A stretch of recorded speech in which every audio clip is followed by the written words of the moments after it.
Hey guys, welcome back. Today we're going to be looking at the Zhiyun Crane 2.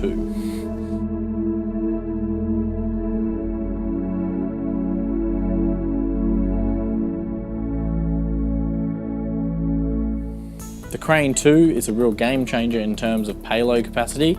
It can take up to 3.2 kilos or 7 pounds, which is, it's crazy for a lightsaber type gimbal. And it's really opened up the chance for those Canon users to really dive into the 3-axis gimbal market. The other great feature with this is they've given up to an 18-hour battery life. Now obviously that depends on how heavy your camera is, whether you've balanced it properly, because if it's not balanced properly, the motors are going to have to work harder in order to keep it steady. The other great feature, of course, is the follow focus, which allows you to control your focus while recording. The knob is on the side of the controller, so you don't have to take your hand away from the controls to operate the follow focus. Unfortunately, this only works on Canon cameras at the moment, but they are working towards getting it to work on, your Panasonic GH5 or your Sony A7S Mark II. I'm going to swap to the other camera now and show you a little bit around the Zhiyun Crane 2. So as you can see, it's not the smallest of units. It is actually quite big. The weight's a little bit in between. Previously working on something like a glide cam, when you weight it up with microphones and lights and battery grips, you do start to feel it on the arm a little bit. It's fairly simple and easy to use. One of the greatest additions to this one is that they've given this tripod to you, which means that you can sit it down when you're not using it and you don't have to keep carrying it around. If you do wish to, you can take it off, but I prefer to leave it on just because it helps you out when you need to put it down. So you have 3 modes in terms of operation of the gimbal.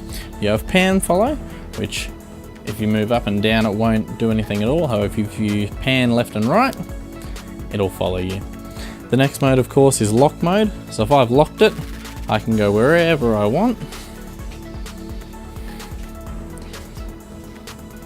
And it'll follow me. So that's really handy if you want to just sit it down and maybe do a time lapse. And then in lock mode, you have full control of the joystick, so I can make it go any way I want with the joystick itself. The last mode, of course, is the follow mode. Now, this is where it'll follow you whichever way you go, whether that be up or down, left and right. So of course, if you spin it, just like pan follow mode, it will follow you left and right. And then if you tilt it up and down, it'll also follow you as well, which is really handy for travel and that sort of thing. So that's basically just a little overview of the Crane 2 itself. We're going to jump straight into some test footage now so you can see how it performs in different conditions.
So what are my thoughts on the gimbal itself? Coming from the S60, that served its purpose. The only thing I really have to get my head around is the fact that on that, it's better to sort of weight it up so that the inertia of the glide cam steadies, Whereas on this, I think to some extent, it's better to keep it as light as possible. In terms of the smoothness of the gimbal itself, I'm really happy with that. The thing that I found a little bit annoying about the glide cam was the fact that I could never keep my horizons level. I'm sure that's a drawback of my operation of the glide cam itself. However, this gimbal really takes the human error out of it, which I think makes it worth every penny. It makes it really good for stuff like real estate videography. The only thing I've found so far is that I find running wise, I haven't quite mastered the running yet on it. I'm sure that's just a learning curve that I'll have to overcome to make sure that I can run with it and make sure that looks smooth. If you held it outside of a moving car, you would obviously get the great shots. That's something I'll have to look into in the future. In terms of the ability to be able to control the camera from the dial on the back, I think that's a really good feature. Especially on the Canon cameras, you're able to change your shutter, your aperture, and your ISO.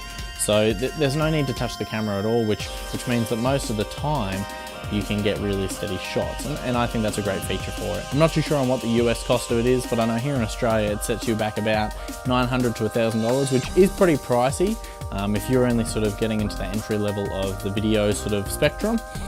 Me personally, for the ease of use and for all the features that it gives me as a Canon user, I love the Crane 2. If you're not running such a heavy payload, you could probably go back to the V2 or the original Crane itself. I personally went for the Crane 2 just for the payload of running, you know, a 16-35L lens on a Canon body, and it also future-proofs me in case I upgrade to a 5D Mark IV or, you know, a 1DX Mark II in the future. It also gives me the ability to run it in, you know, different circumstances. So if you're new here, make sure to go down below and subscribe to my channel for more great videos. If you're not new here, make sure you hit that like button. And if you have any questions, make sure to leave them down in the comments below. Cheers, guys.